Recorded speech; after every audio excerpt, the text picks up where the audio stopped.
Ladies and gentlemen, the program will begin in 10 minutes. Please find your seats.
Ladies and gentlemen, the program will begin in 5 minutes.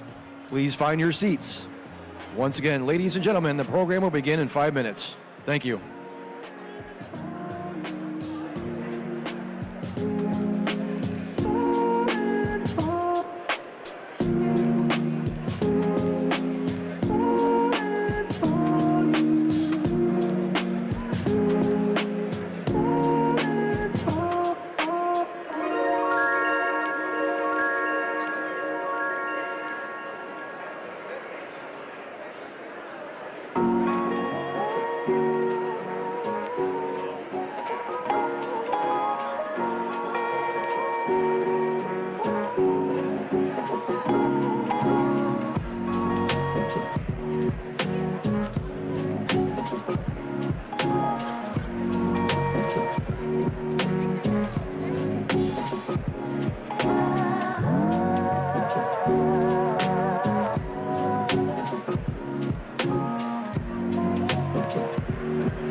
Ladies and gentlemen, please welcome to the stage Governor Gretchen Whitmer and Lieutenant Governor Garland Gilchrist.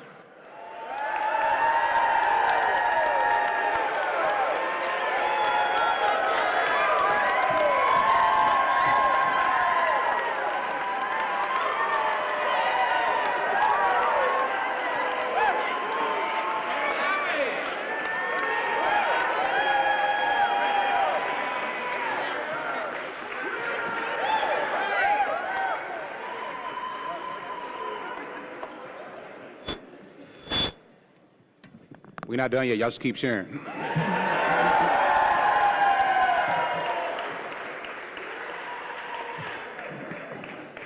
Today is such an amazing moment.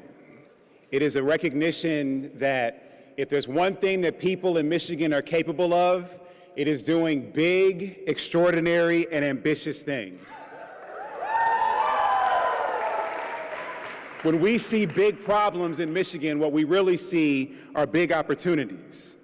Not only are we the place that put the world on wheels, not only are we the place that embody the arsenal of democracy, not only are we the place that bridge the straits between two peninsulas with a bridge the likes of which the world had never seen.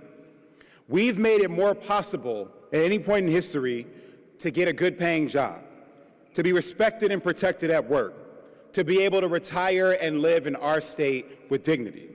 Now today, we are recognizing the culmination of bringing that ambitious spirit, the sense of optimism and innovation, to bear on the generational challenge that we all share and face, and that is the climate crisis.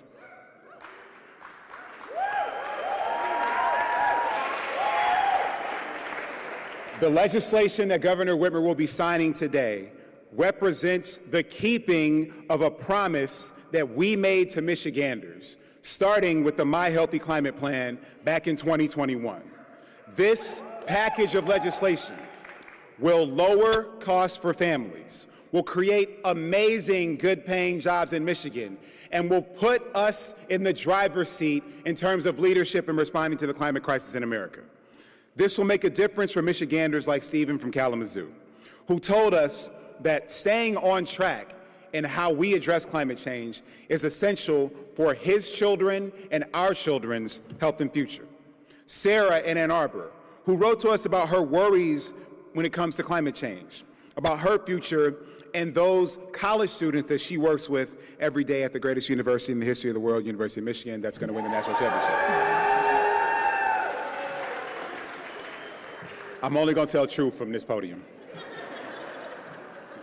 President John F. Kennedy said that no problem of human destiny is beyond human beings. Our reason and spirit have often solved the seemingly unsolvable, and we believe that they can do it again. No matter how intractable, no matter how difficult or complex our problems may seem, they are man-made.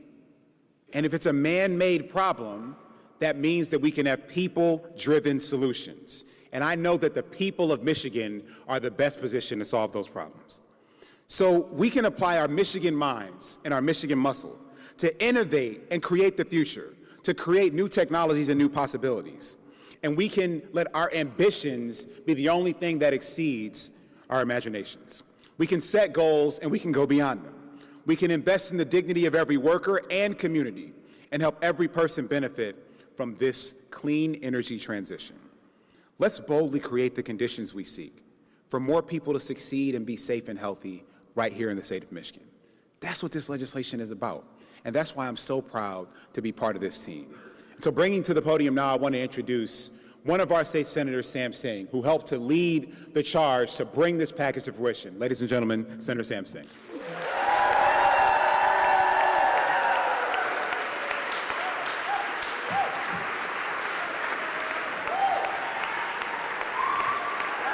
Thank you. Thank you very much. It is a great honor and privilege for me to be here today. I was reflecting as I was driving down from East Lansing about where we were 7 years ago. 7 years ago, I was the lead Democratic negotiator on an energy package that was going through state government. And that energy package actually was going backwards in the beginning on a clean energy future. It was actually removing renewable energy standards and energy efficiency standards.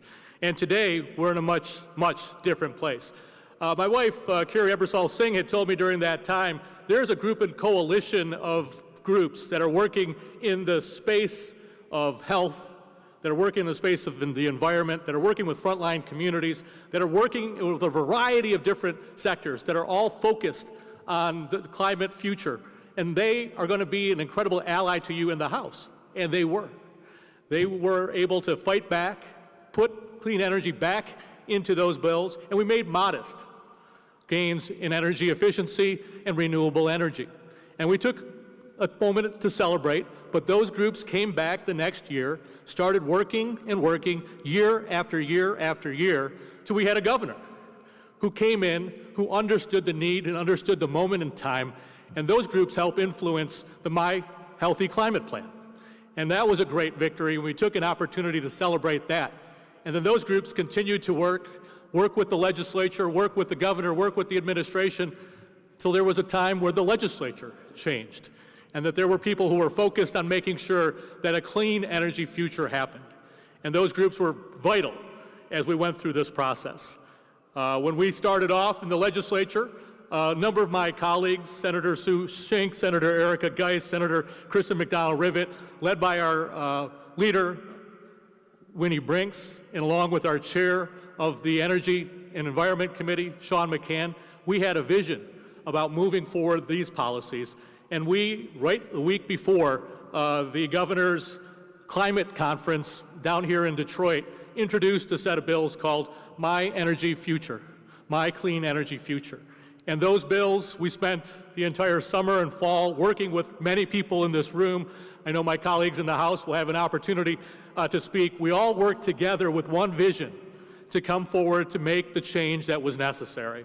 And I'm proud to say that 7 years later, from a point where we were going backwards, we are going forward. We are now looking at 100% by 2040 for clean energy.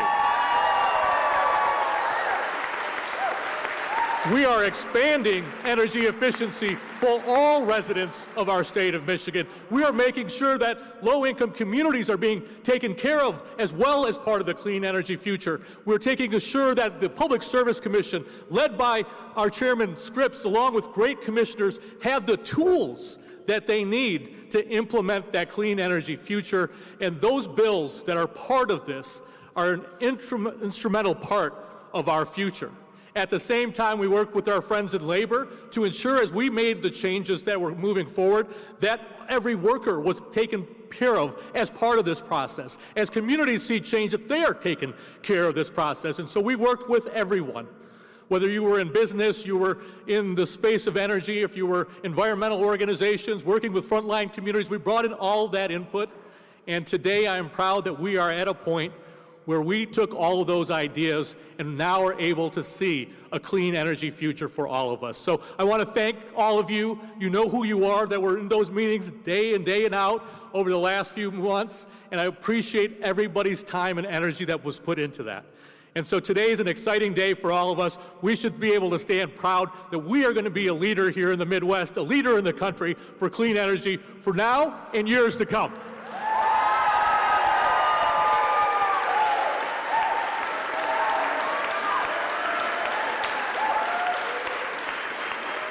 And it is my honor to introduce one of my partners in the State House, Majority Floor Leader Abe Ayash.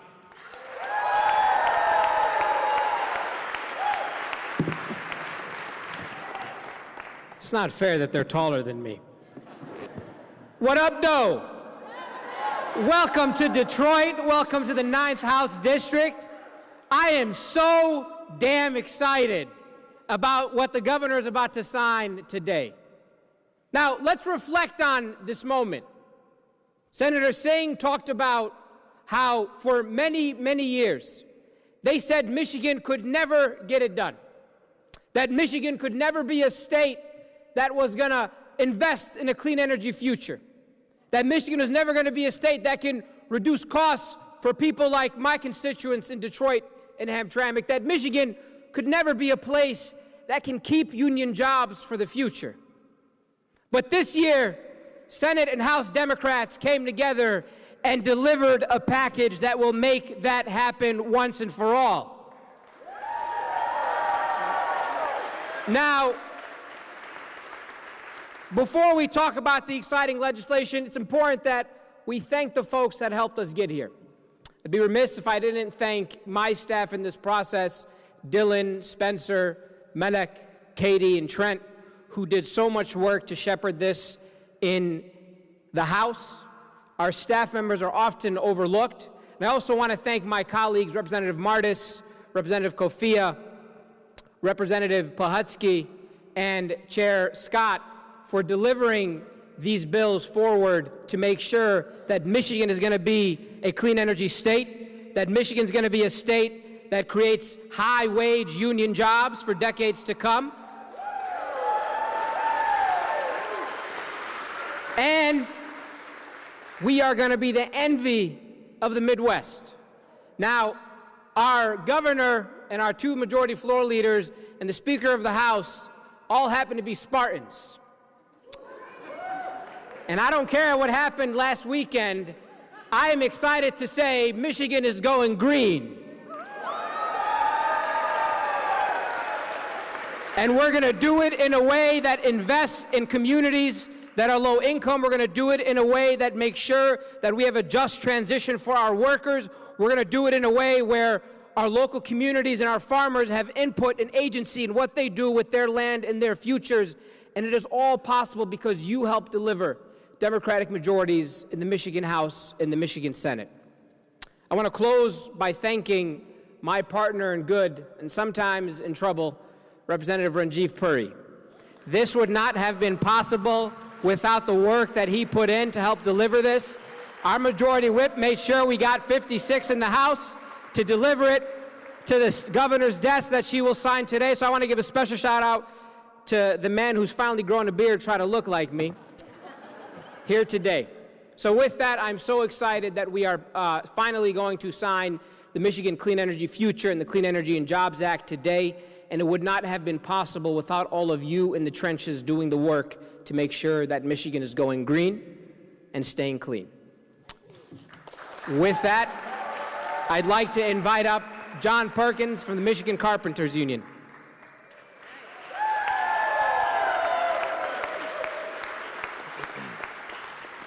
Good afternoon, Detroit.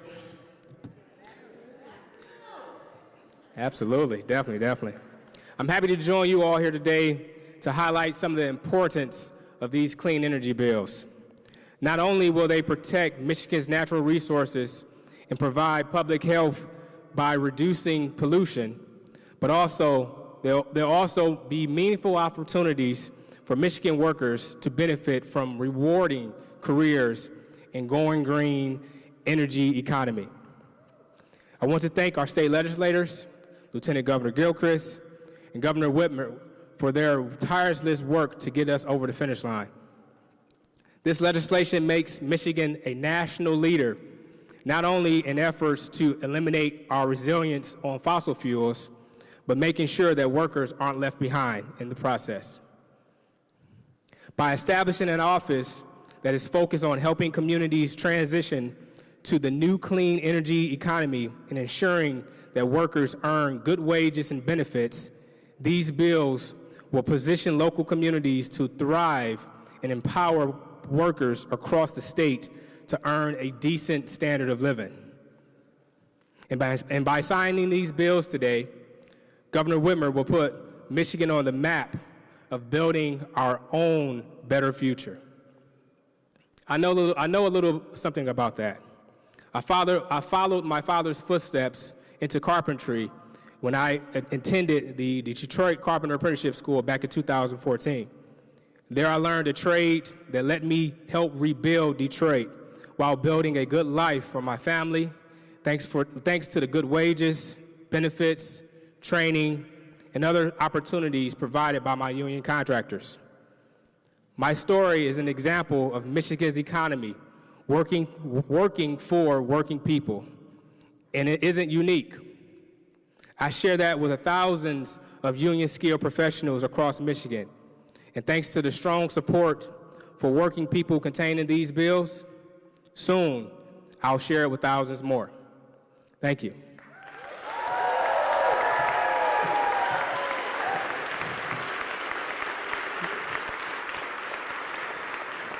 Coming to the podium, we have Clara Ostrauder.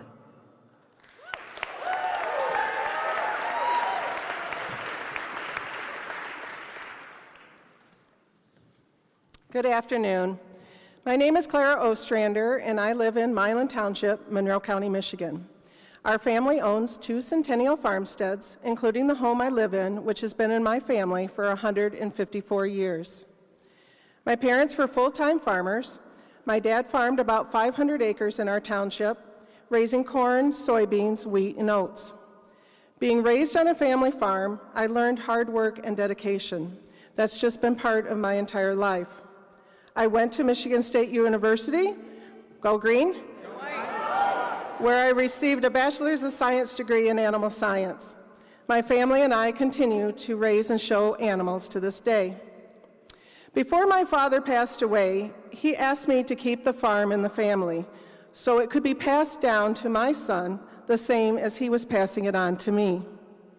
Little did I know at the time what a hard task it would be to maintain 2 farmsteads over 100 years old and keeping up with property taxes. Renting the farm to another farmer for raising corn and soybeans assists with paying the taxes, but it doesn't leave much more for helping with the maintenance on the rest of the farm. So when we were first approached about the idea of leasing our land for a large solar farm, we were very skeptical as we didn't want to do anything to harm the farm. But after several months of research, we learned that solar would not harm our land, but rather it would allow the land to rest while helping the environment by harvesting the sun for clean energy. When we made the decision to lease our land for solar, our township had an ordinance in place which allowed solar on ag zone land. Unfortunately, over the course of the next 2 years, we were faced with opposition that ultimately ended in the ordinance changing and taking away our landowner rights. Fortunately, with the development and passing of Senate Bills 277 and 502, small farmers like myself will now have the option to keep their family heritage and not have to resort to selling their land. I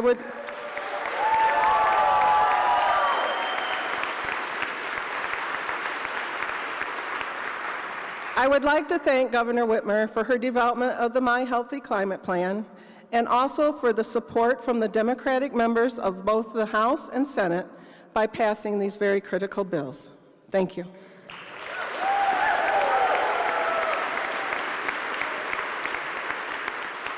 I would now like to introduce our next speaker, Zaria Coleman. She's a student at Wayne State University.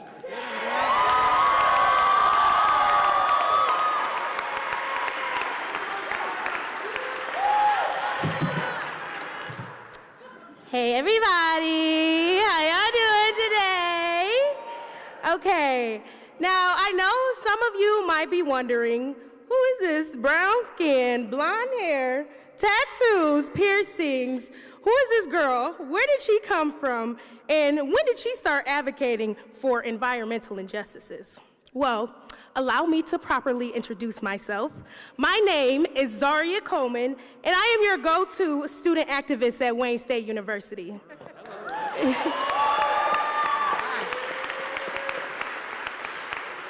If you are advocating for something and need somebody to amplify your voices, you can count on me. That's the type of things that I bring to the youth in the future of tomorrow.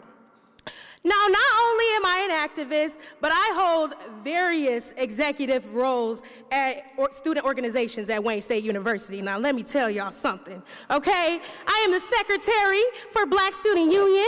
I am the vice president for the always elegant Alpha Eta chapter of Sigma Gamma Rho Sorority Incorporated. I am the vice president of the National Pan-Hellenic Council, and I am the founding president of SAUCE, which stands for Student Success and University Council for Engagement. Now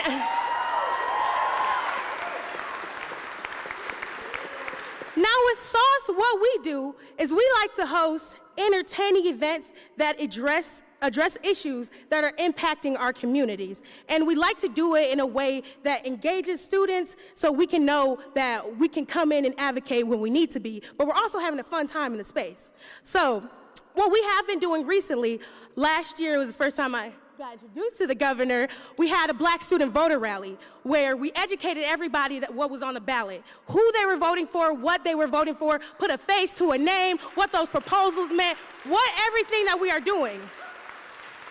Because a key component that is missing with educating our youth, we need to know what's going on. There's a little bit of a gap, but I'm here to fill that gap. So we are represented in the spaces like here. I am here to show that I am the youth of today and tomorrow, okay? So most recently, SAUCE, my student organization, has been collaborating with Michigan's League of Conservation Voters. We have been fighting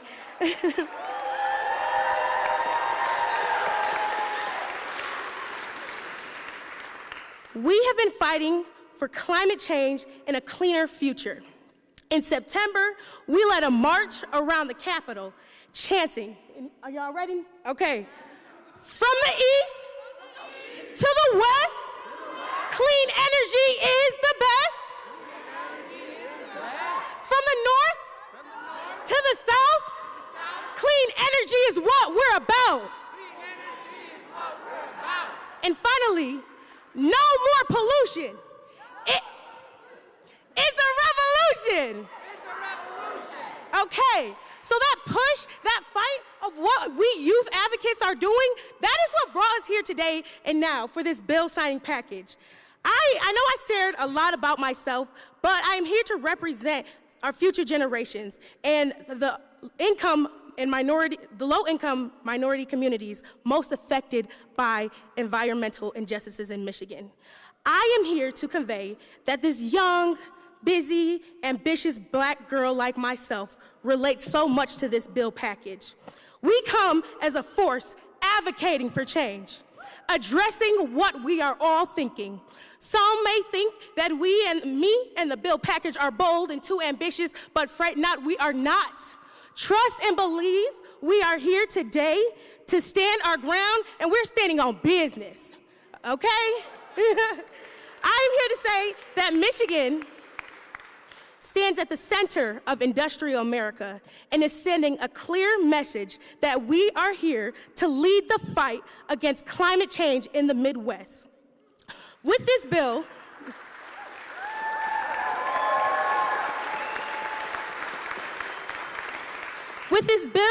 we are creating jobs and opportunities for people in low-income communities, like I said, that are most affected by these environmental injustices. So, with all to wrap up what I like to say, I'm here to represent the youth. We've been fighting, and what we are here today for is for the governor to sign that bill, okay? So, without further ado, I would like to introduce how we call her in Detroit, Big Gretch. But I'm gonna keep it a little professional. I would like to introduce Governor Gretchen Whitmer.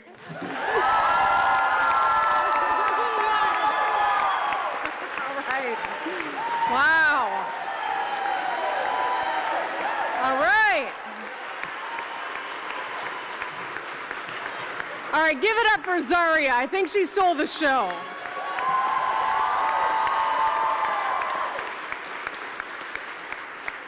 Well, Zaria, thank you for that rousing introduction and your vantage point and your energy. Boy, I mean, it is exciting. And I'm thrilled to be here with all of you today, my legislative partners, my stakeholder partners, and all of you. This was a massive undertaking. A lot of people doubted we could ever do something like this anywhere in the country, especially in a state like Michigan. And today I'm going to sign 7 game-changing bills that are going to lower household energy costs by an average of $145 a year, improve reliability, and create 160,000 good-paying jobs. Once I sign these bills, Michigan becomes a national leader on clean energy, bringing billions of federal tax dollars home and private investment into our communities. Together, we are protecting our air, our water, and our land while focusing on taking climate change head on. Today is a huge win for Michigan families, for Michigan businesses, and for future generations of Michiganders. We've been working toward this day for a long time. I unveiled the My Healthy Climate Plan in 2021, informed by a lot of stakeholders and a lot of educated minds who thought, how can Michigan become a leader? We outlined a lot of goals in these bills. Our plans were ambitious. We had no idea how to get the legislature to, and what the legislature would look like in 2023, but we knew the clock was ticking. And look at us now, with this crop of legislators who took this on, who did the hard work. We got it done.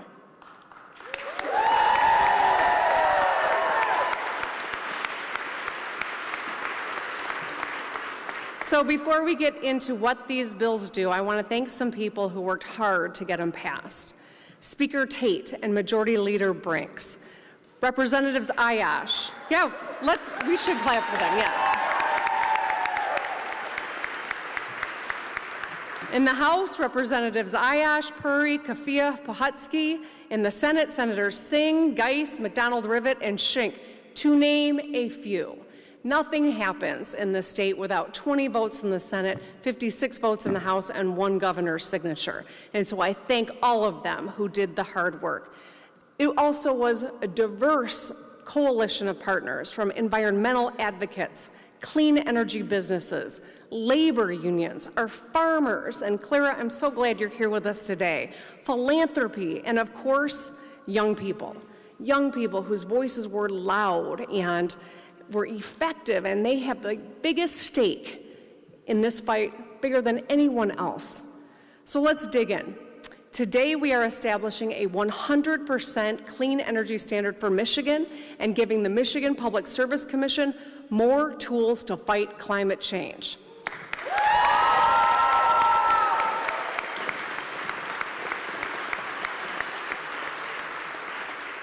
This new standard, our new standard, requires that Michigan is powered with 100% clean energy by 2040, with 50% renewable energy by 2030. Getting this done will reduce air, water, and land pollution. It will balance reliability and affordability so people can keep their power on through storms and floods and freezes. Our 100% clean energy standard will make Michigan a national leader, top 5 nationwide, and #1 in the Midwest. We already knew we were the best. It's about time the rest of them figure it out. Let's make it official.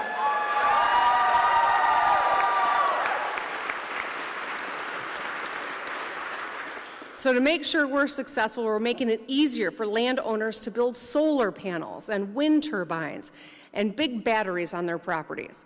Our perspective is simple. It's your land. You should have the freedom to use it however you want.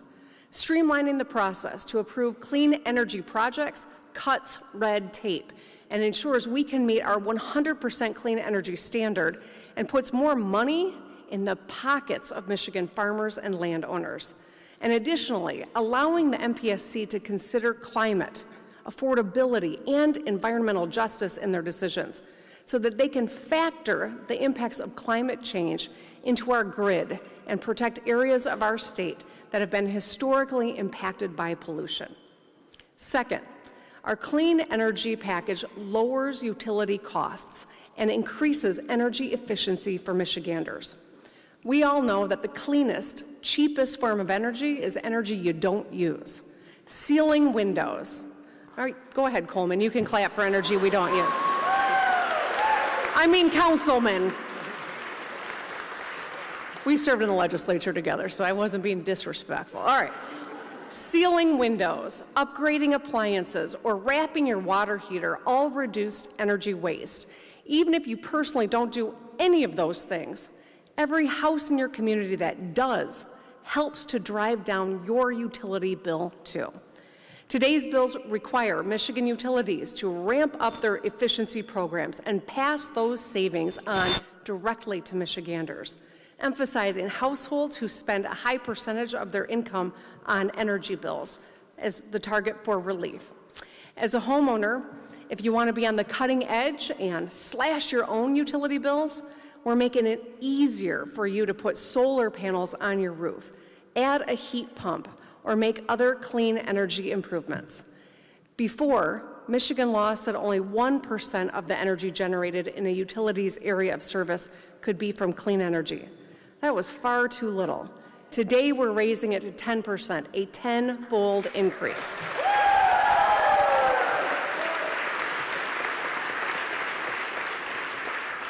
And finally, today's package will help us make more clean energy right here in Michigan, reducing our reliance on foreign oil and unleashing the extraordinary potential of our people.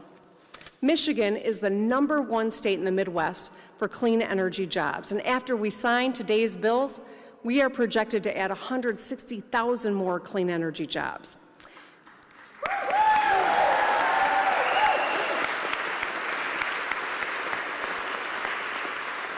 So to ensure that these are good-paying, middle-class jobs, all of our energy projects will be built with the strongest labor standards in the country. We will make American energy with American workers earning family-sustaining wages.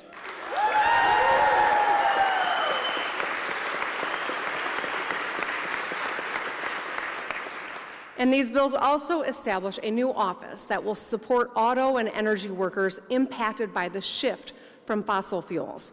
No one will be left out or left behind as we make more clean energy, electric vehicles, and batteries. Workers will be well paid and protected so that they can keep doing what they do best, providing for their families and building big things. With today's bills, we are defining the future. We have momentum. Just think about the last few years. In 2009, Michigan's capacity for renewable energy was 17 megawatts. Just 17. Today, our renewable energy capacity is over 6,000 megawatts.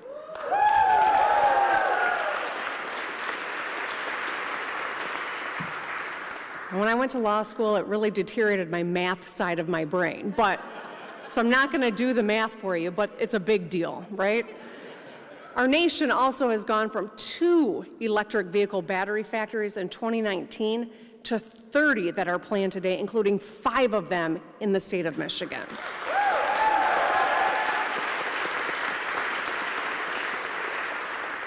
And some of our fastest growing industries are advanced mobility and clean manufacturing. Our clean energy future is ambitious, but it is achievable.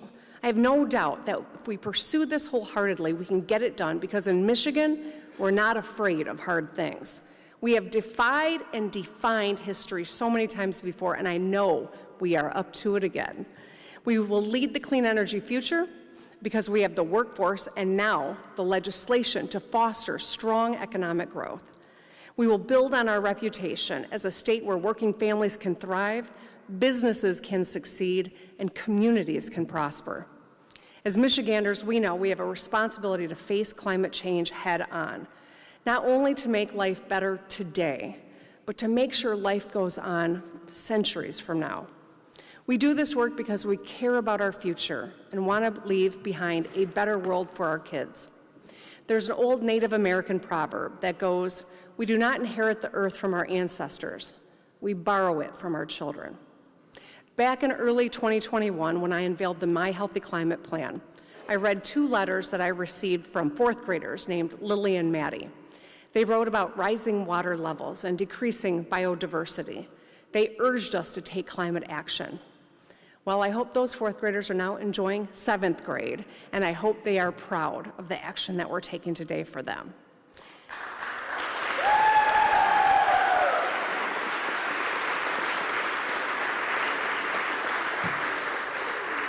Young people want, expect, and deserve us to fight for their future.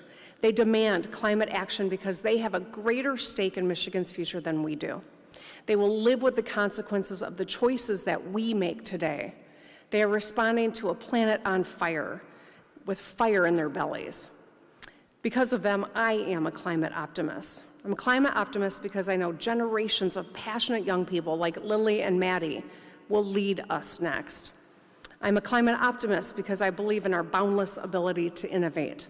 I'm a climate optimist because pessimism is pointless. Let's believe, let's fight for future generations, let's get it done. And now, let's finish making it the law of Michigan.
said hi.